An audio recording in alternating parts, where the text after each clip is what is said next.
Itombo aminareo anie ny fahasoavana sy ny fiadanana avy amin'Andriamanitra iray sy Jesosy Kristy Tompo. Amen. Io mivavaka isika raha io avy mankalaza anao zay satria nanome anay ny tsara indrindra ianao dia ny fanahinao masina. Vitanao ny napidina ny fanahinao masina ompona tsirairay avy ka tonga fonenanao ny tsirairay avy ny sambatan'olona satria tonga tempolinao vokatry ny fanahinao masina mitoetra ty anatinay. Tera sy mankalaza anao zay raha io no zany fanomezana lehibe nataonao taminay zany efa nanome ny zanakao ianao, mahafoy ny zanakao anay ianao. Ankehitriny kosa ny fanahinao masina mihitsy nataonao tafatoetra aty anatinay. Mame voninahitra anao zay misaotra anao makasitraka anao ka irinay hatrany ny toerany fanahinao masina aminay tsiray avy indrindra randeha ny teninao sy izay fanazavana avy amin'izany zay amin'ity androany ity. Dia oko aminay rehetra izany fafenoan'ny fanahinao masina zany andronay hatrany amin'ny fanolora-tenanao anao indrindra amin'ity toroany ity. Misaotra Jesosy. Amen. Amin'ity andro talata 5 Mey 2020 ity ry havana, talata 5 Mey 2020 dia ny filazantsara araky jaune toko 240 amin'ny jaune toko 240 raisina ry amin'ny 12 ka hatramin'ny 15 no anjara mofinaina amintsika. Jesosy Tompo no miteny, mbola manana zavatra maro lazaina aminareo aho nefa tsy zakanareo ankehitriny. Fa raha tonga ny fanahin'ny fahamarinana dia ny izy no taridalanareo amin'ny marina rehetra, fa tsy tenao azy izy fa zay reny do lazainy avokoa any zavatra ho avy azy dia ambarany aminareo. Izy ankalaza fandray avy izy ka nambary izany aminareo. Zay rehetra nanany ray dia avokoa koa izany no lazako fa mandray avy izy ka nambary izany aminareo. Ray masonao manamasinanay amin'ny fahamarinana, ny teninao ny fahamarinana. Amen. Ny mampiavaka amin'ny filazantsara araka jaune ry havana dia hita amin'ny vatanato ny fisehoan'Andriamanitra ho ray, ny fisehoan'Andriamanitra ho zanaka ao amin'i Jesosy Kristy ary ny fanahy masina. Raha tika miteny hafa hitatiny amin'ny hoe trinité masina. Ny teny hoe trinité masina dia tsy voasoratra anaty baiboly saingy hita ao amin'ny soratra masina. Tazantsika amin'ny teny Jesosy hoe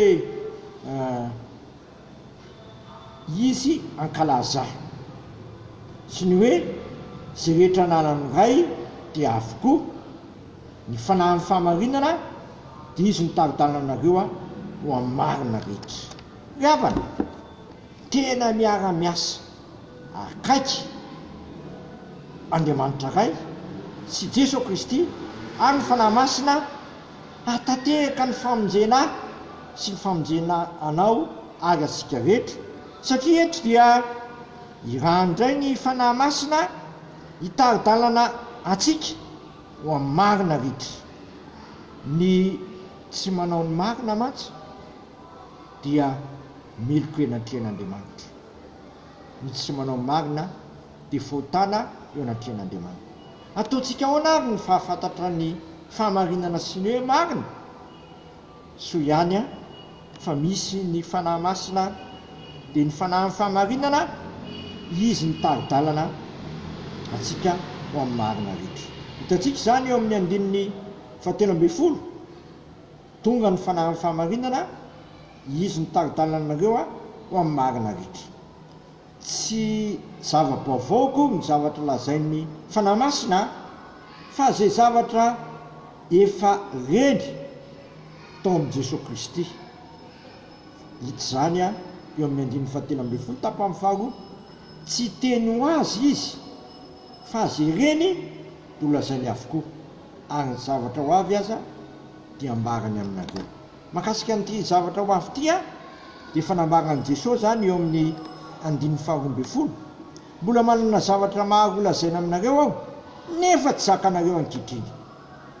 ny sakafo atao amin'ny tenin'Andriamanitra dia hoariny amin'ny hoe ronono.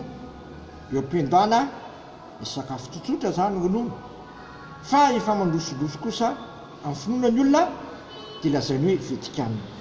Ho avy ny fotoana izay azakanareo an'izany amin'ny fanambarana izay ho lazainy soratra izay ny fanamasina amin'ny fiangonana. Fa tamin'ny nitenenan'i Jesosy Kristy teto kosa dia tsy mbola zakan'ny mpianatra ny mahafantatra izany, fa ho avy ny ilazan'ny fanamasina kosa amin'ny fotoanany dia anambary izany izy amin'ny mpianany sy amin'izay manaradia azy.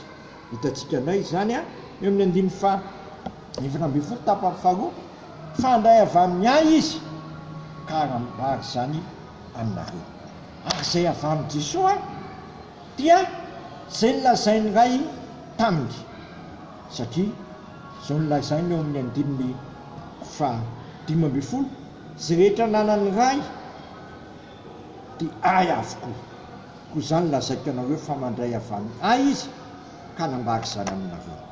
Jesosy Kristy tena mihitsy ary nilaza ato amin'ny filazantsara Jaona fa tsy nisy nahita an'Andriamanitra novianoviana, fa ny zanaka lahy tokana izay ho tratran'ny ray izy ny manambara azy. Zany rehetra izany gavana dia efa voarakitra atao amin'ny soratra masina, satria ny teny izay nambaran'i Jesosy sy ny fampianarany dia efa raketina atao amin'ny soratra masina. Koa ny fanahy masina rahateo dia mampazava izay lazainy soratra masina ary mamerina antsika manakariva amin'izay ambaran'ny soratra masina. Tsy iza moa ny soratra masina fa Jesosy Kristy no tonoana amin'ny tenin'Andriamanitra. Ny soratra masina manontolo mantsy dia mampiseho sy manondra an'i Jesosy Kristy le fahatanterahany tenin'Andriamanitra manontolo. Jesosy Kristy efa ny tenan'io tsy avy andravany lalàna aho, fa tonga atanteraka ny lalàna. Ny lalàna dia ny soratra masina no nambara amin'izany dia ny testamenta taloha Jesosy Kristy dia tonga atanteraka izay voalazany soratra masina na ny lalàna.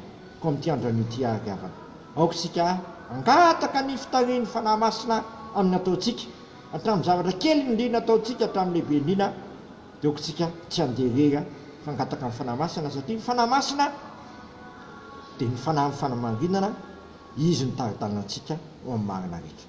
Koa mazotoa mangataka amin'ny fanahy masina tsika eto ampamaky vakinyity zao tontolo zao ity, satria tsika mora mivily miakaviana miakavanana amin'ny fanahy masina rahateo dia ran'Andriamanitra hibisika amintsika ka hiteny hoe ity ny lalana ka andehanao dia Jesosy Kristy lalana sy fahamarinana ary fiainana. Dia tsy saraka amin'ny Jesosy Kristy mandrakarivintsika, satria Jesosy Kristy rahateo te hiara-dalana antsika ary te hamomo antsika aty amin'ity zao tontolo zao ity, ary ny fanahiny rahateo dia efa nomeny antsika tamin'ny natonavany fanahy masina. Dia amintsika rehetra anie izany tenin'Andriamanitra izany ary tsika mitoetra mandrakariva ao amin'Andriamanitra ray sanaka fanahy masina dia ny fanahin'ny fahamarinana izay mampianatra antsika sy mitariky antsika amin'izany rehetra izany. Amen. Misaotra anao izay raha eo amin'ny teninao fa tsy hafeninao anay izay aintsonay ny soa sy hatonga anay handeha ahaka ny teninao. Akana amin'iza moa izay fa ianao Jesosy Kristy no manana ny teny fahamarinana ka mpandehanao amin'izany manakariva izay amin'ny fiasan'ny fanahinao masina izay omenao anay isam-batan'olona indrindra misy atokantrano sy isam-baravarana izay manaraka izao mofinainy izao. Dia toetra betsaka mponay anie izany fanahin'ny fahamarinana izany izay taritalana anay amin'ny marina rehetra. Dia hivavaka indray izay amin'ity andron'io ity manao hoe rainay izay ny an-danitra masinona anie ny anaranao, mitonga anie ny fanjakanao, atao anie ny silaponao ety an-tany tahaka ny an-danitra, mianao anie ny anina sahazo anay ary mamelana ny elokay tahaka namelanay izay menoka taminay, aiza mitondra anay amin'ny fakapanahy fa manafanay amin'ny ratsy fanao amin'ny fanjakana sy ny hery ary voninahitra manakizay. Amen. Ho tanterahan'ny tompo amintsika anie izao tsodrano izay tononona amin'ny anaraisana ka fanahy masina izao, ary Andriamanitra ny fanantenana meno anareo amin'ny fifaliana sy fiadanana rehetra amin'ny finoanareo mba hitongonareo amin'ny fanantenana ny herin'ny fanahy masina ary tonga ny fanahin'ny fahamarinana izay tahaka antsika ho amin'ny marina rehetra. Amen. Voninahitra anie ho an'Andriamanitra rery ihany amin'ny anaran'ny Ray sy ny Zanaka ary ny fanahy masina. Amen.